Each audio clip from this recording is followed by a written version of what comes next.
So I think there's kind of four things I like to talk about in succeeding in recruiting and retaining the next generation. So the first involves really redefining work. So what does work mean for the next generation? I think it's something a little bit different, so we're going to talk about that. Two is redefining recruitment. Obviously, young people, the way they get recruited in is a little bit different. Maybe they get their job ads from Craigslist or Facebook instead of going to the official government website. Another example is redefining the workplace. So what does the workplace look like in 2010 or 2015? Obviously, it has a BlackBerry involved. Hopefully, it has access to websites such as Facebook and YouTube, or maybe it doesn't, and that discourages the next generation. And finally, I talked about how to leverage new technology in order to make your workplace and your recruitment better. So redefining work is the first thing I always talk about, and I think it's actually the easiest. Right now, I think a big thing is redefining the perception of government. Government service, public service, is often seen as a place where people work who, maybe people think they're lazy, maybe they think that it's not an exciting place to work. It's just not considered the best and the brightest. And I think in this kind of financial crisis, and we're also tackling big issues like the environment and energy, we all know that the government is very important, and we really need smart people. So what I tell people is I think we really need a call to service. So we need to tell our young folks that this is the place to go to really make a difference in the world right now. Governments need smart people. And a couple examples I use from America, one is called Teach for America. So in America, we've had this problem where teachers are very low, they're not very well paid. And especially in the poor areas of America, no one would want to teach. So why would you go to Alabama and make $20,000 US when you could go work for Deloitte or IBM and make $60,000 in Washington, D.C.? So what one Harvard undergraduate did is she created a program called Teach for America. And she said, what you're going to sign up for is a 2-year program, and you're going to teach in the poorest areas of the U.S. And we're going to only pay you $15,000 a year. But it's important. You're giving back to your country,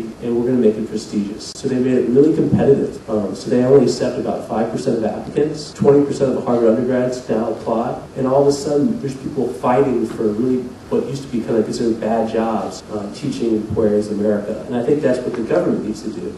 Another one we're trying to push in America is a public service academy. We have academies or universities for the military. So the Army has one called West Point, and maybe in your country you have a public service academy. In the U.S., we're trying to push for one as well because we think there needs to be a goal that public service is important, that it's for smart people, it's for people who want to do good and strive to do their best. A key thing with recruiting has always been you need to recruit who people are. So if you're recruiting engineers, I don't think you want to be hanging out at a coffee shop.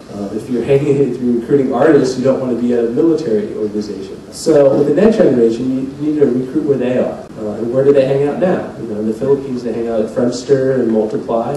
And now people hang out on Facebook and YouTube and all these different other websites online. And that's where you need to be out there. So I have one example in the top right, which is actually from the UK, which is Cal's teaching page. And this is from the teaching department of United Kingdom, where they're trying to recruit teachers. And so they have 10 or 12 teachers that have their own pages, and they tell their stories about working for the UK Public Service. And also there's links about how to apply, and there's a lot of advice given on how to apply for government jobs and teaching, which I think is just a great way to do it. And also the number one thing too is they're making it fun. I think a big thing with the next generation is work should be fun. We're okay with working a little bit more, and we're going to work 24 hours with the BlackBerry, and we're always going to be online. But if we're going to be online all the time, work should be fun. It doesn't have to be so stiff. So on the bottom right, we have some videos showing that organizations can be really fun places to work. So you should really highlight that from your organizations. Some of your good, your office parties, your work that you're doing out with the community, and highlight those.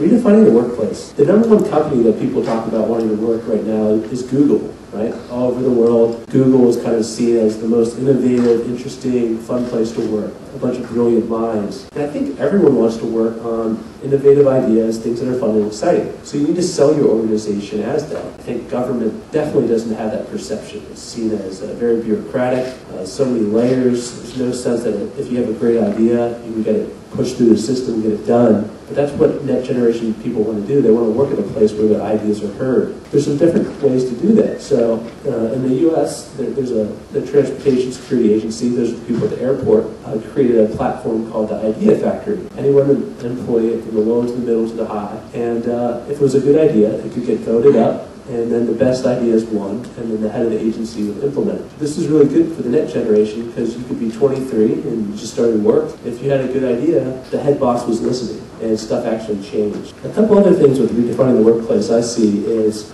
telework and flexible hours. It's just removing so much online. The idea that you don't need to be in a physical place is very key. The idea you see it in coffee shops where people with their laptops are working, and the conception that you don't have to be in their office all the time is huge. So why can't government move toward that? Personally, I do a lot of teleworking for my job, and it's one of the reasons I love my job. And I think government should really be pushing options of telework. It's cheaper. There's disaster recovery issues, so if there's storms and hurricanes and natural disasters, you can keep on working as well. Finally, leveraging new technologies. We're dealing with very high expectations of the net generation based on the consumer experiences. So maybe 8 to 10 years ago, people wanted the government to emulate Amazon. So they wanted to be able to buy a book and have it sent to them, or make a purchase. Right now we have extremely high expectations based on free consumer applications from Gmail, Microsoft Mail, YouTube, Facebook, Friendsters. We expect all these great technologies to be quick, fast, free, easy to collaborate, and often that doesn't happen at the workplace. So for example, in my own agency, my work email, I have 100 megabytes. It's very small, it fills up very quickly. But my personal Gmail has 8 gigabytes, 80 times that amount for free. So it's really hard when you have those net gens come into your workforce and they say, well, I have free email that's better than the corporate email. I have a better computer at home than the computer you gave me here, and I spent $800 for it. So I think that's one thing that organizations are going to deal with, that a 3-year time to come up with a new computer is maybe not quick enough. If I'm still using at work Internet Explorer from 5 years ago, it doesn't have tabs, the next generation is going to be mad because they're on IE 7 or 8. So finally, a couple other points on this. I said, you cannot block Web 2.0 sites at work. I think this is an issue we've had to deal with ever since e-government 1.0, where a lot of agencies and organizations wanted to block the internet from employees because they thought they'd be wasting time.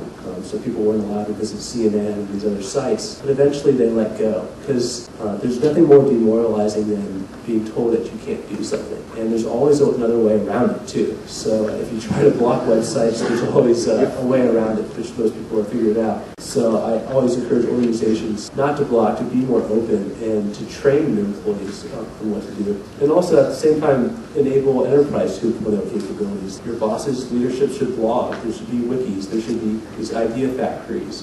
Be more transparent to your net generation employees about what's going on, not kind of keeping the ivory tower. And finally, if you don't create it, they will. So if you haven't already, you should just Google around and see how many unofficial blogs, Facebook pages already exist for your organization. There's already a Facebook group that has 1,000 members, and often they're unofficial, and there's great dialogues going on. And you at least need to be aware of that and think about ways to enable and leverage them. In my own experience, that's part of the reason I created the site I did, the government, which is an unofficial way for government to connect. And the idea is that the government doesn't need to build everything, but employees can.